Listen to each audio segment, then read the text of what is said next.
starting today with a few suttas in the Book of the Sevens of the Anguttara Nikaya, and I'll just read a string of these few suttas. Getting back into this theme of Buddha Nusati, Dhamma Nusati, Sangha Nusati. This is Sutta 58 in the Book of the Sevens. It's called No Need to Hide. Because there are these four things that the Tathagata does not need to hide, and three things about which he is irreproachable. What are the four things that the Tathagata does not need to hide? Because the Tathagata is one whose bodily behavior is purified. There is no bodily misconduct on the part of the Tathagata that he might need to hide, thinking, "Let others not find this out about me." The Tathagata is one whose verbal behavior is purified. There's no verbal misconduct on the part of the Tathagata that he might need to hide, thinking, "Let others not find this out about me." The Tathagata is one whose mental behavior is purified. There is no mental misconduct on the part of the Tathagata that he might need to hide, thinking, "Let others not find this out about me." The Tathagata is one whose livelihood is purified. There is no wrong livelihood on the part of the Tathagata that he might need to hide, thinking, "Let others not find this out about me." These are the four things that the Tathagata does not need to hide. And what are the three things about which he is irreproachable? The Tathagata Bhikkhus is one whose dhamma is well expounded. In regard to this, I do not see any ground on the basis of which an ascetic, Brahmin, Deva, Mara, Brahma, or anyone in the world could reasonably reprove me. For such and such reasons, your dhamma is not well expounded. Since I do not see any such ground, I dwell secure, fearless, and self-confident.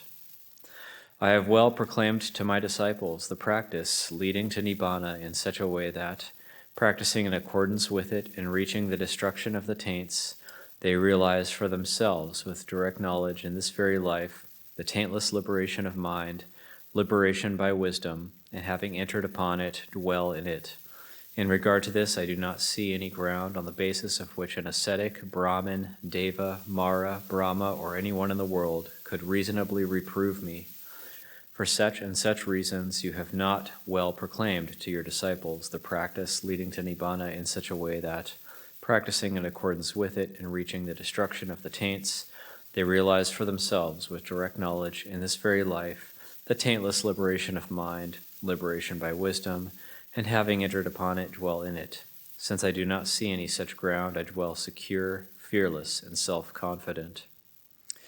My assembly, bhikkhus, consists of many hundreds of disciples who, with the destruction of the taints, have realized for themselves, with direct knowledge, in this very life, the taintless liberation of mind, liberation by wisdom, and having entered upon it, dwell in it.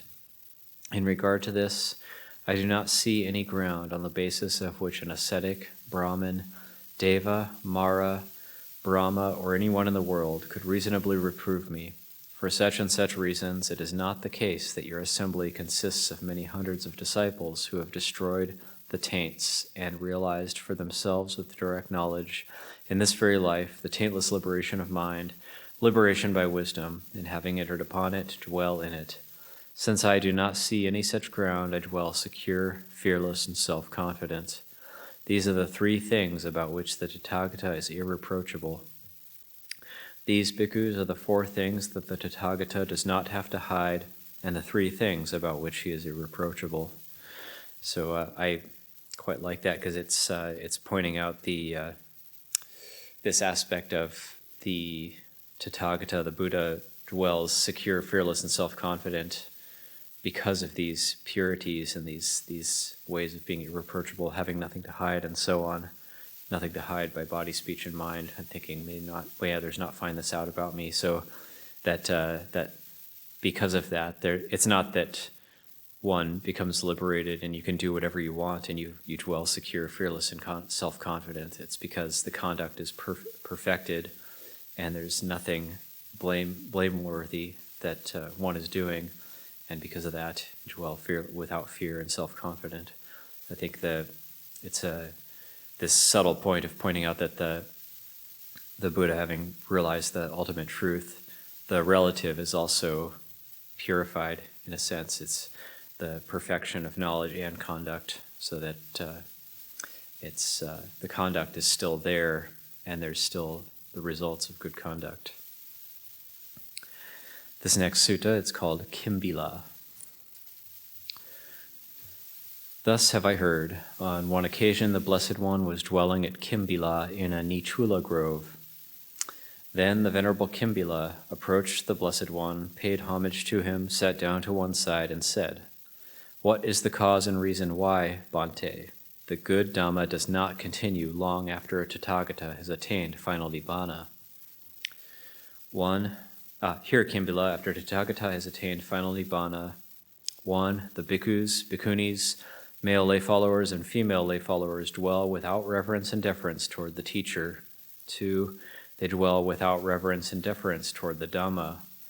3. They dwell without reverence and deference toward the Sangha. 4. They dwell without reverence and deference toward the training. 5. They dwell without reverence and deference toward concentration. 6. They dwell without reverence and deference toward heedfulness. 7. They dwell without reverence and deference toward hospitality. This is the cause and reason why the good Dhamma does not continue long after Tathagata has attained final Nibbana. What is the cause and reason why, Bhante, the good Dhamma continues long after Tathagata has attained final Nibbana? Here Kimbila, after Tathagata has attained final Nibbana, 1. The bhikkhus, bhikkhunis, male lay followers and female lay followers dwell with reverence and deference toward the teacher. 2. They dwell with reverence and deference toward the Dhamma. 3. They dwell with reverence and deference toward the Sangha. 4. They dwell with reverence and deference toward the training. 5. They dwell with reverence and deference toward concentration. 6. They dwell with reverence and deference toward heedfulness. 7. They dwell with reverence and deference toward hospitality. This is the cause and reason why the good Dhamma continues long after Tathagata has attained final Nibbana. This next sutta is called 7 Qualities. Bhikkhus possessing 7 qualities a bhikkhu can before long, with the destruction of the taints, realize for himself with direct knowledge in this very life the taintless liberation of mind, liberation by wisdom, and having entered upon it, dwell in it. What 7? Here a bhikkhu is endowed with faith, virtuous, learned, secluded, energetic, mindful, and wise. Possessing these 7 qualities, a bhikkhu can before long, with the destruction of the taints, realize for himself with direct knowledge in this very life the taintless liberation of mind, liberation by wisdom, and having entered upon it, can dwell in it. And then I'll end, in terms of this string of suttas, I'll end with this, which is a classic sutta about Mahamoggallana. It's called Dozing. And this particular sutta, it famously, the more famous part of it perhaps is the different suggestions for overcoming drowsiness. But then the second part of the sutta is actually quite profound, I found, so I like to read the whole thing. Thus have I heard. On one occasion, the Blessed One was dwelling among the Bhagas at Sungsumaragura in the deer park at the Besakala Grove. Now on that occasion, the Venerable Mahamoggallana was sitting and dozing at Kala Wala Muttagama among the Magadhans.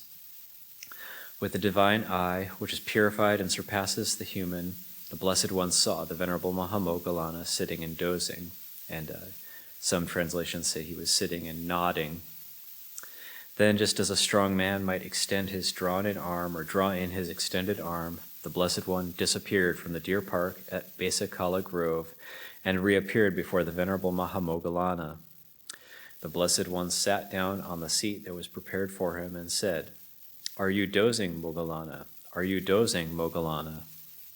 "Yes, Bhante." "Therefore, Moggallana, you should not attend to or cultivate the object that you were attending to when you became drowsy. By such means, it is possible that your drowsiness will be abandoned.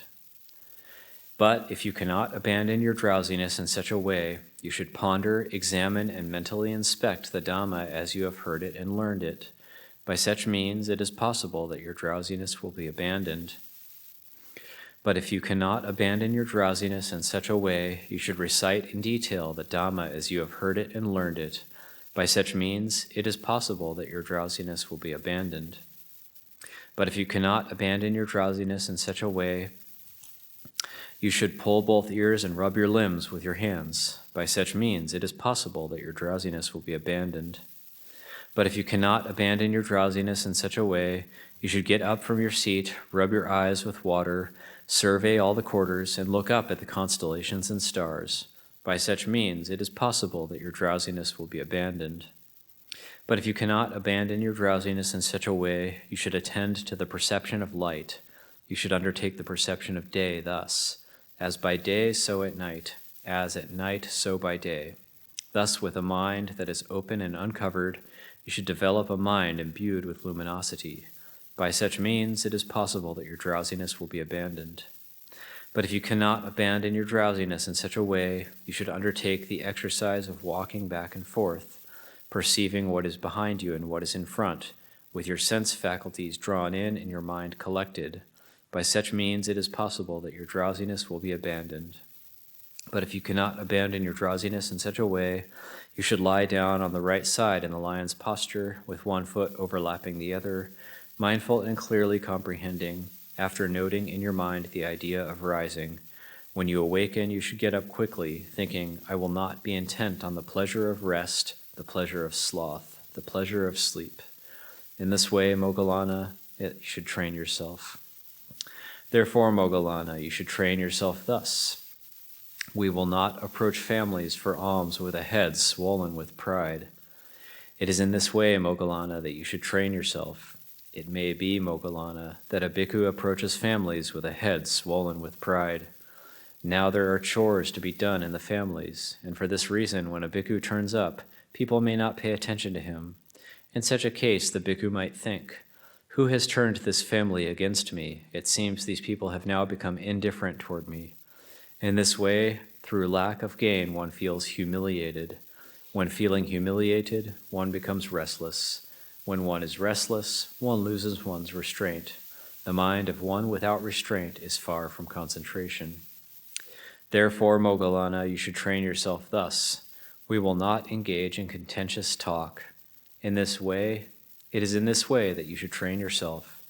When there is contentious talk, an excess of words can be expected. When there is an excess of words, one becomes restless. When one is restless, one loses one's restraint. The mind of one without restraint is far from concentration. Moggallana, I do not praise bonding with everyone whatsoever, nor do I praise bonding with no one at all. I do not praise bonding with householders and monastics, but I do praise bonding with quiet and noiseless lodgings far from the flurry of people, remote from human habitation and suitable for seclusion. When this was said, the Venerable Mahamoggallana said to the Blessed One, Briefly, Bhante, how is a bhikkhu liberated in the extinction of craving, best among devas and humans, one who has reached the ultimate conclusion, won ultimate security from bondage, lived the ultimate spiritual life, and gained the ultimate consummation? Here, Moggallana, a bhikkhu has heard, nothing is worth holding to. When a bhikkhu has heard, nothing is worth holding to, he directly knows all things. Having directly known all things, he fully understands all things. Having fully understood all things, whatever feeling he feels, whether pleasant, painful, or neither painful nor pleasant, he dwells contemplating impermanence in those feelings, contemplating fading away in those feelings, contemplating cessation in those feelings, contemplating relinquishment in those feelings. As he dwells contemplating impermanence, fading away, cessation, relinquishment in those feelings, he does not cling to anything in the world. Not clinging, he is not agitated. Being unagitated, he personally attains nibbana. He understands, destroyed is birth, the spiritual life has been lived. What had to be done has been done. There is no more coming back to any state of being. Briefly, Moggallana, it is in this way that a bhikkhu is best among devas and humans, one who has reached the ultimate conclusion, won ultimate security from bondage, lived the ultimate spiritual life, and gained the ultimate consummation. So speaking about a bhikkhu who is consummate, then we'll continue with some Longpa Liem. And this is more teachings from the ways of the peaceful, the Samana Dhammas. And there's one short question and answer session that I'll start with, and then I'll move on to a brief talk that Longpa gave. This part is called Contentment. It's during a visit to Longpa Liem's visit to Malaysia in May 2005. He was asked the following questions about monastic life. Question: we'd like to know about your experiences living together with Longpo Cha. And Longpa Liem answers: generally, Longpo Cha taught us to conduct ourselves practicing contentment and having few wishes. Contentment and fewness of wishes, these words describe a lifestyle where one doesn't have much to worry about. It is also the lifestyle of the Arya Wangsa, which is the noble lineage, to live without ties and fetters. Contentment and fewness of wishes is a factor of perfection. It is one of the qualities of Dhamma that the enlightened ones possess. Now, if one isn't yet enlightened but just an ordinary person, one still trains according to the guidelines of behavior of the enlightened ones. One takes their ways of practicing and makes them into one's own habits. For example, the enlightened ones teach us to not become angry. So even though we want to follow our anger, we make a point of refraining from it. Doing so for long periods of time, becoming angry ceases to be one of our habits, and eventually we don't want to become angry anymore. This is an example of how we practice so that certain ways of acting become natural. I see this as a way of life that is free from conflict with anyone and free from dangers. This is the way I have practiced with Longpo Cha. And a question: Longpa, this layperson is planning to ordain and would like to ask for some personal advice about leaving behind the household life and becoming an anagarika, a homeless one who has gone forth. Do you have some recommendations? And Longpa answers: to set out and ordain means to go against the stream. Going against the stream, one needs patience and endurance. One needs to build up patience and endurance to the utmost. This means to the level where one gets used to it and becomes proficient in it. Just like fish go against the stream. Any fish that has life will go against the stream all the time. Only the dead fish float along with the current. We need to be like the living fish in our training, building up patience and endurance, making these qualities our habit and getting used to restraining ourselves. Because actually, this life isn't about much. It always has good and bad sides. This is something all of us have the capability to understand. Renunciation means renouncing what we seek for and wish to have in the world. People in the world are like flies that go for filthy and dirty things. If we start realizing this, there's nothing difficult about ordaining. It makes things easier if we feel that we don't want to get involved with things much more. Then one doesn't actually have to bear with and endure much at all. It all depends on one's disposition. But as we all know, it's true that this practice goes against one's biological instincts. Usually the instincts of human beings are designed to have us form partnerships. Sexual feelings are definitely present. As all those feelings around love and hate are still present, we need to know how to apply patient endurance and effort. Don't go and follow the thoughts of wanting to have it easy and be comfortable. You need to keep in mind that the source of peace and the attainment of perfection is to be found exactly where dukkha is. It comes from dukkha. That we can experience comfort stems from nothing else than dukkha. So actually, dukkha is a part of what enables human beings to experience the sense of perfection by having mindfulness and wisdom. External dukkha is something that all of us are able to observe with one another. However, in order to recognize internal dukkha, the dukkha that concerns one's state of mind, one needs to know for oneself. Ordaining is not a matter of external things. I myself have passed through some of these experiences and know them well, having ordained when I was still in my youth, in the period of life in which one likes to lose oneself in fun and pleasure, easily forgetting oneself. But I upheld that being a young man, one has to study and learn from these experiences, even though they may be painful, hard, and difficult. One needs to understand them as part of life. Problems are part of life and are meant to be learned from. So I undertook this, resisting and going against the stream, not taking much pleasure in things that are pleasurable and comfortable. Also, in our livelihood, one should live like somebody who doesn't possess much. Even with robes, we only have a single set, just that. When I'm in Thailand, I have just this set of robes. Coming here to Malaysia, I have just this set of robes. We don't have many possessions like householders or worldly people do. We have just this, and one can say that just this is enough to alleviate suffering. It is enough to ward off sun, wind, cold, or heat. We maintain these possessions merely for living our lives. In the end, everything deteriorates and disintegrates anyway, so why would you have strong feelings about possessing things? This attitude creates a sense of being satisfied and pleased in one's heart. When one is satisfied in every respect, things fall into place.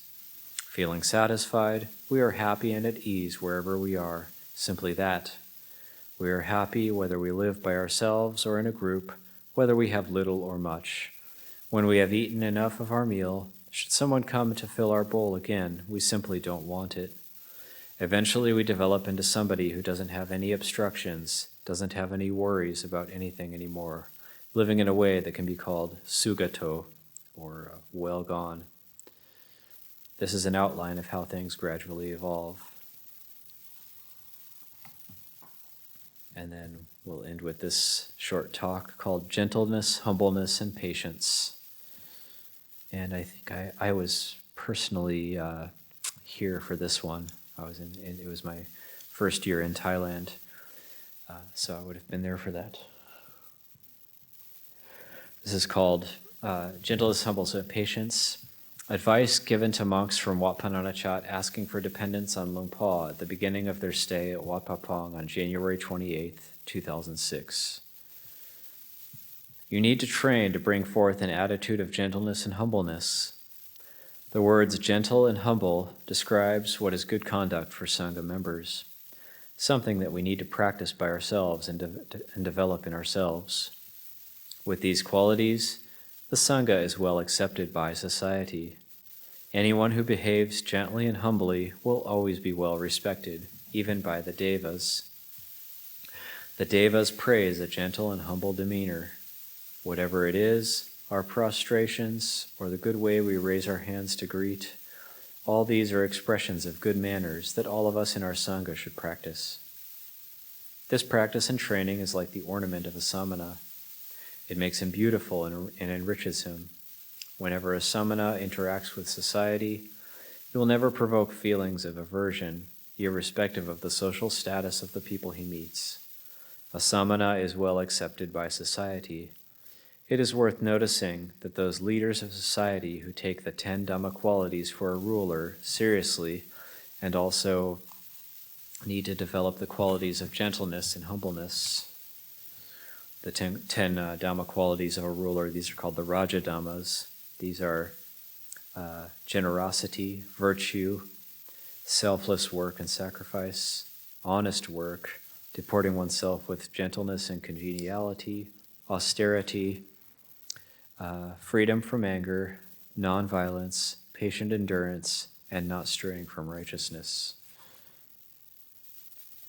Those leaders of society who take the 10 Dhamma qualities for a ruler seriously also need to develop the qualities of gentleness and humbleness. The same was true for the Buddha himself. He gave importance to these qualities because they bring up beauty in oneself and cause others to appreciate one. We should understand that gentleness and humbleness are very important qualities for a samana. The expression Adi Kalayanang, beautiful in the beginning, points to this, one becomes beautiful to look at right from the start. So we should train in being gentle and humble. It is normal that raw materials need to undergo a process of change and alteration until the outcome is a useful product that pleases people. With no changes and corrections, the result would be unsatisfactory. Similarly, if human beings don't undergo training, exercise, or practice, they are like raw materials. Other people won't appreciate them. As samanas, we need to train to calm down and weaken our worldly behavior. For example, it is the style of lay people to sit on chairs or around a table. Merely to change this habit to sitting puppy up on the floor is already quite difficult for us. It isn't impossible, though. After a bit of training, one can sit on the floor with ease. When I was a layman, I myself had never sat puppy up or in the meditation posture before. So I was quite stiff and reluctant with these postures and with all the ways of paying respect or bowing. It didn't go smoothly. These things were irritating for me, too. But if one relies on a sense of patient endurance and keeps on doing these practices over and over, then one becomes used to them. One's way of bowing and of being respectful starts to feel smoother and smoother, and the sitting posture doesn't make it feel like you are straining the leash anymore. One can do these things if one keeps exercising oneself. The training of all these external aspects is necessary. One needs to rely on the continuity of one's efforts. In the end, one is able to do these things. The reason for such practices is because, in keeping to our intentions as monks, we want to take on a life of simplicity. To sit on the floor, for example, is plain and simple, because there's no need to arrange the place with objects to sit on or cushions to support one, just like in those places that the Buddha considered to be simple dwellings. The Buddha wanted us to live in a way where we develop an attitude that is orientated toward nature. This is an important aspect. We need to train and develop in our practice. Any aspect of the practice relies on training, on doing things over and over. There are certain qualities in the life of an anagarika, one who isn't bound to a home, that the Buddha called treasures. They are valuable goods. You probably know of some of them. One of them has to do with our body. It's what the Buddha called kaya sangwara, restraint of the body. It concerns our bodily behavior.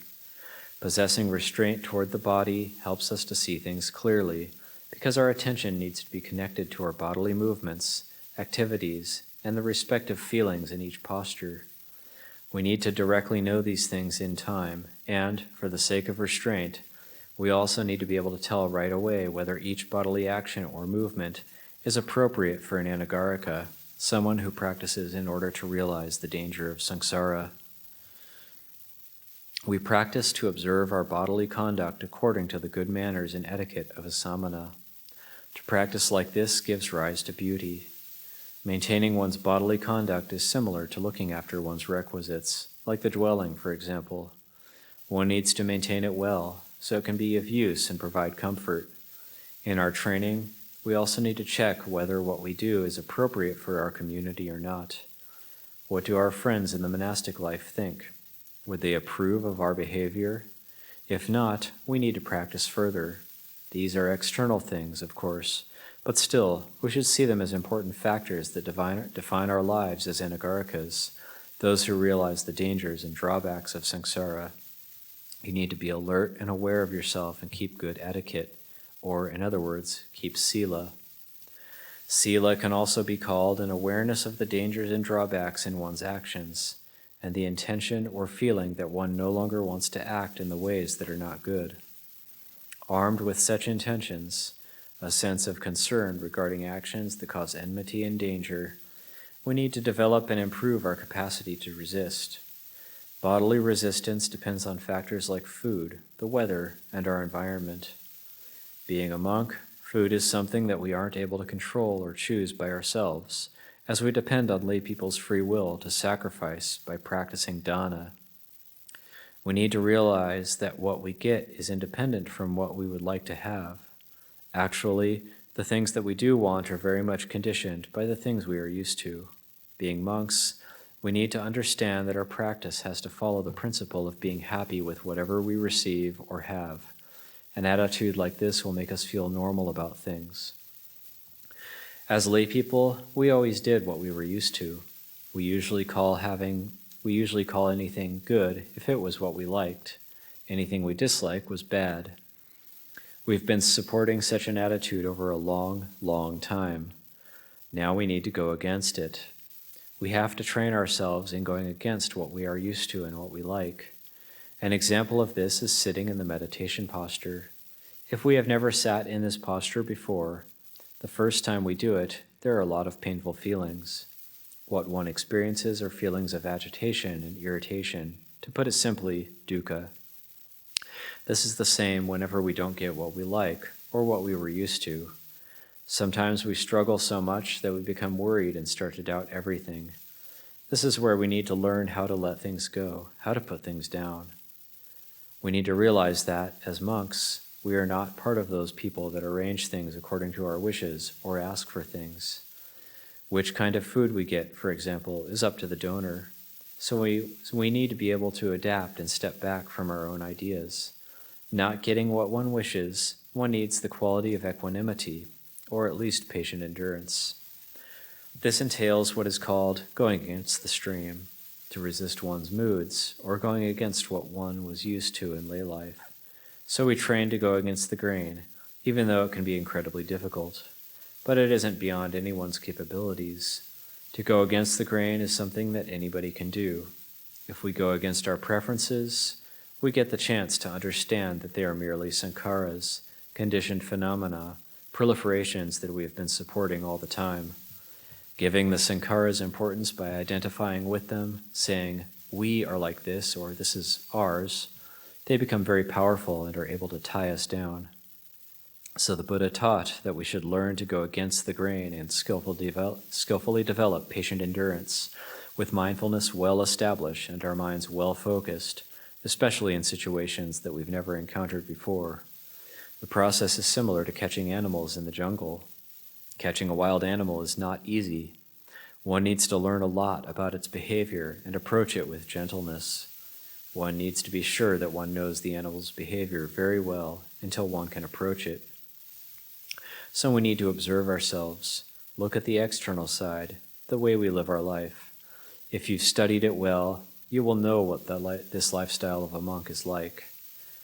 Whenever you don't get what you like, take it as a training in the Dhamma. At least you get some experience in training with the Dhamma of patient endurance. It is exactly when we get used to patiently enduring things that it makes us feel that everything is simply ordinary and not particularly difficult, not something to get agitated about. These situations become easy, and they are conducive for a life that pursues liberation. We need to conduct ourselves accordingly and train ourselves, being aware and cautious, practicing to be mindful, mindful not to get lost in worldly attitudes, mindful not to get lost in one's moods. I'll leave the reading there for today. Oh, the 10 Rajadhammas? Yeah, that's not straying from righteousness. Yeah, that's avirodhana. These are the Rajadhammas. This is a very interesting list. It's dana, generosity. It's the dhammas that are supposed to be followed by a righteous leader, by a righteous ruler. Dana, generosity, sila, virtue, parichaga, which is selfless work and sacrifice, ajava, which is honesty in one's work, madhava, deporting oneself with gentleness and congeniality, tapa, austerity, akoda, freedom from anger, avihingsa, nonviolence, kanti, patient endurance, and avirodhana, not straying from righteousness. I assume that means not straying from like one's principles of sila, not compromising one's principles based on situations, like feeling like, oh, well, it's worth lying in this situation because something good might come out of it, or it's worth doing some unwholesome action in this situation because we need to achieve this end and that's going to be good. But for a truly righteous ruler, they wouldn't stray from their principles in order to achieve an end, even even if, say, because a lot of times, I think in the history of Western rulership, and actually all leadership around the world, that the end justifies the means, but this is saying that the means is really how one conducts oneself is actually of utmost importance. Yeah, and it can even happen in subtle ways in monastic leadership, thinking, okay, well, maybe we need to just kind of sweep this under the rug or not address this issue because we need to get to this particular end. And then so the end, it ends up getting to the end justifying the means, but actually we need to look at how we're actually doing things. And then that conditions the end as well. The end is conditioned by the means. Yeah, going against the grain, dealing with, we have to do this all the time. Yeah, daily life practice. This is the patient endurance is a reflection too that comes up at Magga Puja, the Ovada Patimokkha. So it's patient endurance. This is the ordinary, like the getting back to the ordinary, the sense of the ordinary daily life practice. And then I love the phrase that Luang Liem brings up. He says, and when you practice in this way and you endure all these different types of feelings, then you're normal. you're just normal. So it's not like you're a hero or like you've achieved some great, you've made some sort of huge achievement, lifetime. It's not like you get a lifetime achievement award for practicing, but you're just normal. Oh, what a relief. Just normal. Yeah.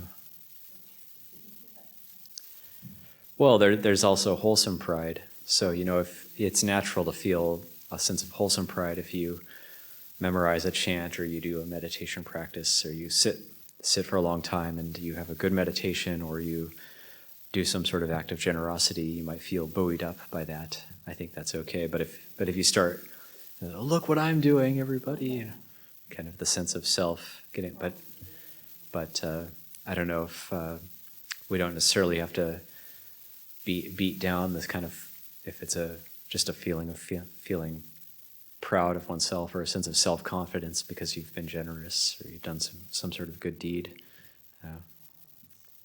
Balance, seeking a balance.